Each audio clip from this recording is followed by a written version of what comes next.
All right.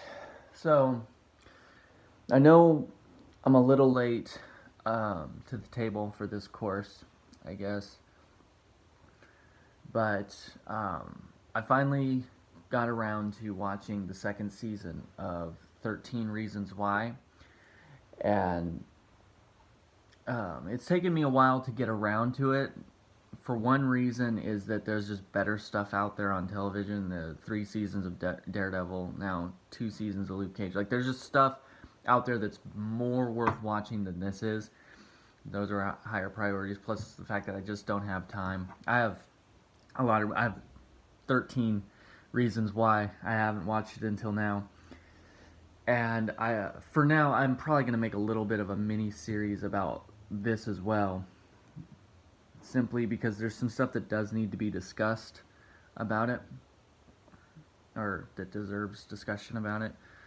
I want to talk specifically about one thing, and it's that you have, in the very beginning, there's this opening bumper. All of the actors who portray different characters throughout the show get on and they're like, hey, if you are struggling with self-harm or with suicidal ideation, or if you're struggling with depression, anxiety, like whatever mental health thing, or you've been assaulted or whatever, like this might be too much for you. So if that's the case, know yourself, don't watch, or watch with a trusted adult or whatever. And if yeah, just please know that maybe you do need to talk about it. And if the very last line of it is this, if as soon as you begin talking about it, it gets better. And of all the things that this show says, like it has a very complicated and in a lot of ways self-contradictory relationship with the concept of truth and honesty and relationships and whatever. But uh, for something like that, like it really, like to start off with just a blatant lie like that is um, a dangerous precedent, I guess you could say. Like, if we're gonna start the game off this way, like this is kicking off and having the other team run it back all the way in for a score. It's like this is bad for your momentum.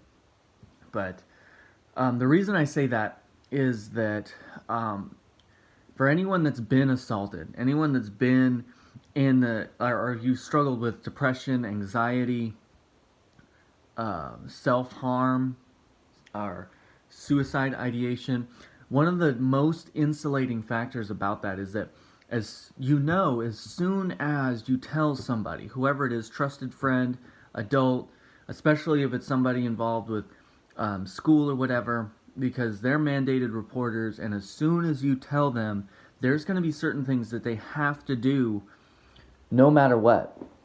And so if I tell my coach that I've been cutting, or if I tell my English teacher, whatever, that I've been thinking about suicide, are they going to commit me? Because that does happen. In fact, uh, I mean, I've worked with teenagers for a long time, and it has occurred where tell somebody like that person's been struggling with suicide, and all of a sudden, their foster care situation gets revoked, or in one instance, they actually get stuck with a 72-hour hold meant in a secure mental institution where they're forcibly sedated for 72 consecutive hours, thinking that all they need is some sleep and then they'll be fine. And then just released back out into the wild after that, having no idea what's happened, complete loss of time because they were the way that they were sedated, no understanding whatsoever what's happened to them, and people as well that have been assaulted um, have, I guess, have admitted or that the process of going through a rape kit at police station or at a hospital, in a lot of ways, is almost as bad as being, it's like being raped all over again, is what they'll say, because of the fact that you already feel the emotional scouring that goes along with knowing that you've been assaulted, but then also having to tell it over again, and having just the deep clinical, the unfeeling clinical aspect of it, and just telling, you're having to retell the story, retell it over again, sometimes having your clothing confiscated, and people are touching you all over the body, and it's, in some ways it can be just as violating. Now, of course, it's a necessary step for the law enforcement process, but that doesn't change how you feel about it, I guess. And whereas I'm the first to say, like, sometimes you just gotta put your emotions aside and just get through it, but it's still very traumatic, I guess, is what I'm getting at. And so to start off with just a line like that, just a little no nuance adage like that, on a show that's supposed to be about such delicate and challenging themes as this show is, shows a very steep lack of understanding about these issues in general, and the way the characters are portrayed, it'll show even more of that later throughout the series, shows very little understanding or comprehension, and also very little actual sympathy, empathy, caring towards people that are going through those things. So, I guess, let me finish off with just this. If it's true that that's you, that you have suffered in this way, whether that's assault or if that's just every day is a fight for you because of anxiety, because of depression, or because of just that little voice in the background that is telling you to cut, telling you maybe to, or like suicidal ideation, whatever the thing is, don't buy into the lie that it immediately gets better as soon as you tell somebody. Don't buy that. But please listen when I say that it will be very, very difficult for a while.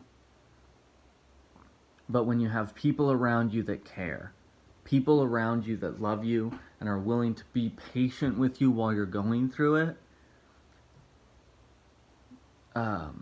they'll help you. So, and the depression, those silent voices in the back of your mind will tell you that there is nobody in your life that's like that, but you know who those people are that you can call, that you can talk to, that they'll just listen,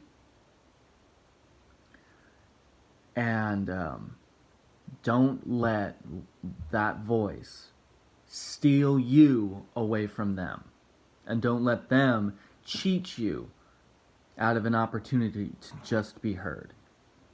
So that it is worthwhile going through that hardship for the moment in order to get to the sunlight on the other side.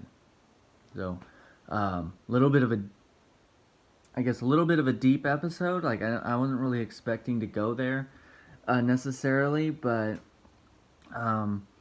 if you haven't seen it, and you care about teenagers, it's worthwhile to watch, because of the fact that this is what our society is feeding them, and it's important for you to see what they've been consuming so that you can form some approaches, some strategies and techniques in order to help them through it and about it. So tried to keep it under 10 minutes, and I'm going to do it, see, and whatever. So if you have questions, please ask them, and if you want answers, I'll try to give them.